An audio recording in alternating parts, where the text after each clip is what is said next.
नमस्कार साथियों, प्यारे बच्चों, आप सभी का बहुत बहुत आभार, बहुत बहुत प्यार। आज कक्षा 5 की कलरव हिंदी जो बेसिक शिक्षा परिषद द्वारा संचालित पुस्तक उसका पाठ 9 3 सवाल। आखिर ये 3 सवाल कौन, लेकिन पाठ को शुरू करें उससे पहले अगर आपने अभी तक चैनल को सब्सक्राइब नहीं किया तो प्लीज़ चैनल को सब्सक्राइब कर घंटी का बटन जरूर दबाएं, जिससे कि हम जो भी वीडियो बनाएं, जो भी पाठ बनाएं, जो भी कविता लेकर आए वो आप तक पहुंच जाएं और लॉकडाउन में इस अवधि में आपका जो अध्ययन है बाधित ना हो। चलिए पाठ को शुरू करते हैं। 3 सवाल। एक राजा है। एक राजा था, वह बहुत समझदार था, धुन का पक्का था। वह जो सोचता उसका हल ढूंढ कर ही चैन लेता। किसी भी काम में अपनी पराजय उसे बहुत अगरती थी। वह सोचता क्या उपाय किया जाए जिससे वह कभी ना हारे। एक दिन उसके मन में 3 सवाल उठे। पहला सवाल था किसी कार्य को करने का सही समय कौन सा है। दूसरा सवाल था कि किसकी बात सुननी चाहिए और किसे टालनी चाहिए। और सबसे बड़ा तीसरा सवाल था सबसे आवश्यक कार्य कौन सा है। आपने इन तीनों सवालों का उत्तर पाने के लिए राजा ने अपने राज्य में घोषणा करवाई कि जो भी इन 3 सवालों का उत्तर देगा उसे यथेष्ट पुरस्कार दिया जाएगा। ये घोषणा होते ही दूर दूर से लोग राजा के पास आने लगे। पहले प्रश्न के उत्तर में कुछ लोगों ने कहा किसी कार्य को शुरू करने से पहले सोच लेना चाहिए कि कार्य कितने दिन या महीने में पूरा होगा। फिर कार्य करने का समय और तरीका निश्चित कर लेना चाहिए और उसी के अनुसार कार्य करना चाहिए। ठीक समय पर कार्य पूरा करने का यही सबसे अच्छा तरीका है। कुछ और लोगों का मानना था कि कार्य का समय निश्चित करना कठिन है, लेकिन बेकार के कार्यों में समय नष्ट ना करें, जो भी आसपास हो रहा हो उसी काम में लग जाएं। और कुछ लोगों ने बताया राजा अकेले प्रत्येक कार्य शुरू करने का समय कैसे निश्चित कर सकता है। राजा के पास सलाहकार होने चाहिए, उसकी सहायता से राजा निश्चित कर सकता है कि कार्य कब और कैसे किया जाए। लेकिन कुछ लोग भी थे, उनका कहना था हर कार्य का समय पहले से सोचना कठिन है। आलस में समय ना बिताएं, जो भी काम सामने हो उसे पूरा कर लें। किसी ने कहा कभी कभी सलाह लेने का समय ही नहीं होता, जबकि जवाब तुरंत चाहिए, इसलिए उत्तर केवल जादूगर ही दे सकते। बस वे जादू से सब कुछ जानकर राजा को बता देंगे। इसी तरह दूसरे सवाल के भी कई जवाब थे। कुछ लोगों का कहना था राजा के लिए सलाहकार बहुत जरूरी होते हैं। कुछ पुजारी और कुछ वैद्य को भी जरूरी बता रहे थे। किसी ने राजा के लिए सबसे अधिक आवश्यक सैनिकों को माना। तीसरे प्रश्न के भी कई उत्तर थे। कुछ लोगों ने ज्ञान विज्ञान को सबसे जरूरी कार्य बताया, तो कुछ ने रणनीति और किसी ने दान धर्म को।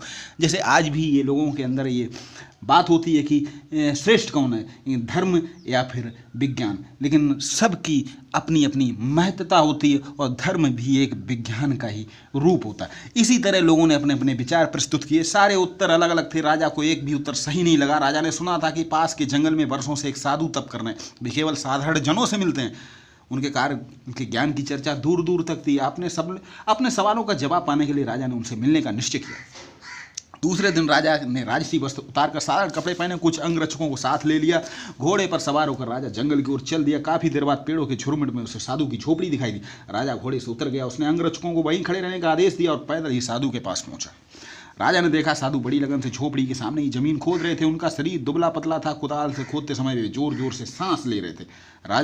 राजा को पास आता देखकर साधु रुक गए। उन्होंने राजा का अभिवादन किया, फिर अपने काम में लग गए। राजा बोला, मैं आपके पास अपने कुछ प्रश्नों के उत्तर पाने की आशा में आया हूँ। मेरा पहला प्रश्न है किसी काम को शुरुआत करने का सही समय का। दूसरा, मुझे किन लोगों की जरूरत सबसे ज़्यादा, मुझे किन पर ज़्यादा ध्यान देना चाहिए। और तीसरा, ये कैसे पता लगे कि सबसे आवश्यक कार्य क्या है, मुझे सबसे पहले क्या करना चाहिए। राजा सुनकर भी साधु ने कोई जवाब नहीं दिया। वे काम में जुटे रहे। राजा कुछ देर चुपचाप खड़ा देखता रहा। साधु कुदाल चलाते रहे, मिट्टी हटाते रहे, हाँफते रहे। देख राजा का मन पसीज उठा हुआ। बोला, आप कुदाल मुझे दीजिए, कुछ देर मैं खोद दूं। साधु ने चुपचाप कुदाल उसे थमा दी, खुद जमीन पर एक तरफ बैठ गए। घंटा बीता, दूसरा घंटा बीता। राजा खोदता रहा। सूरज पेड़ों के पीछे छिपने लगा। तब कुदाल एक तरफ। राजा साधु से बोला, मैं आपके पास 3 प्रश्न लेकर आया हूँ, आप मेरे प्रश्नों का उत्तर नहीं दिया। यदि आप मेरे एक भी प्रश्न का उत्तर नहीं जानते तो मुझे बताएं, मैं लौट जाऊंगा। इतना सुनकर भी साधु चुप रहे। तभी किसी के दौड़ कर आने की आवाज़ सुनाई दी। साधु ने कहा, आओ देखते कौन आया। राजा ने मुड़कर देखा, एक आदमी दौड़ता हुआ वहीं आ रहा था। वह दर्द से करहा रहा था। उसके पेट से खून बहकर पैरों पर गिर रहा था। राजा के पास आकर वह कुछ बुदबुदाया और बेहोश हो गया। राजा और साधु ने मिलकर उसको भूमि पर लिटाया। उसके कपड़े ढीले किए। उसके पेट में बहुत बड़ा घाव हो गया था। राजा ने उसका घाव धोकर पट्टी बांधी, पर वह पट्टी खून से भीग गई। राजा ने फिर से खून साफ किया और दूसरी पट्टी बांधी। 2-3 बार पट्टियां बदली, तब कहीं खून बहना बंद हुआ। उस आदमी की चेतना लौटी तो उसने पानी मांगा। राजा ने ताजा पानी लाकर उसे पिलाया। संध्या हो गई थी, हवा भी ठंडी हो चली थी। बाहर लेटा हुआ आदमी ठंड से कांप रहा था। राजा और साधु ने मिलकर उसे झोपड़ी के भीतर सुलाया। वह आंखें बंद किए चुपचाप बिस्तर पर लेटा रहा। ये सब करते करते राजा बहुत थक गया था। देहरी पर बैठते ही वह गहरी नींद में सो गया। दूसरे दिन सुबह उसकी आंख खुली। पहले तो उसे समझ में नहीं आया कि वह कहाँ है। सामने लेटा हुआ बीमार आदमी कौन है। वह उसे एकटक देखता रहा।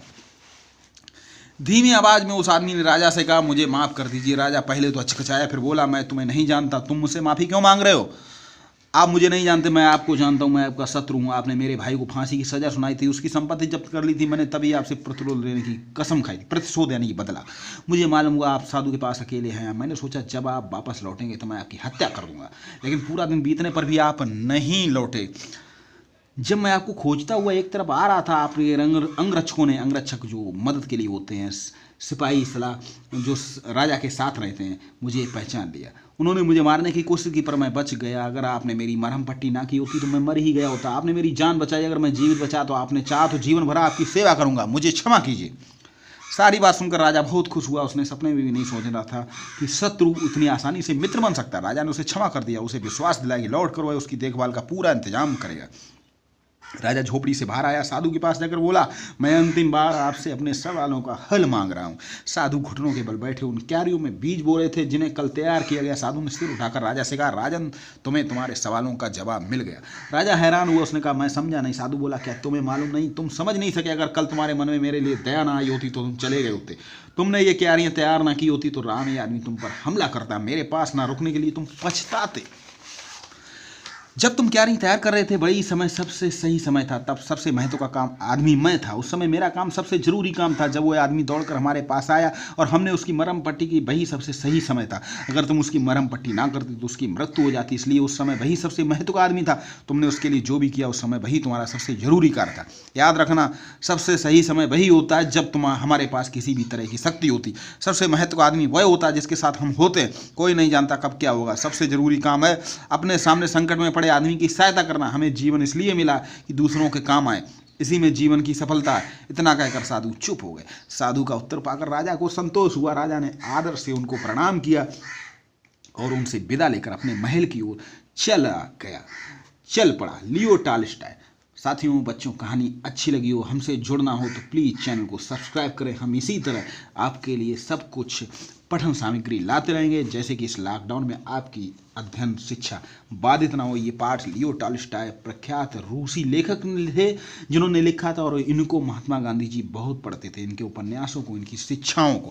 तो चलिए फिर मिलेंगे आपसे किसी नए वीडियो के साथ। तब तक के लिए आप सभी को बहुत बहुत बहुत प्यार भरा नमस्कार।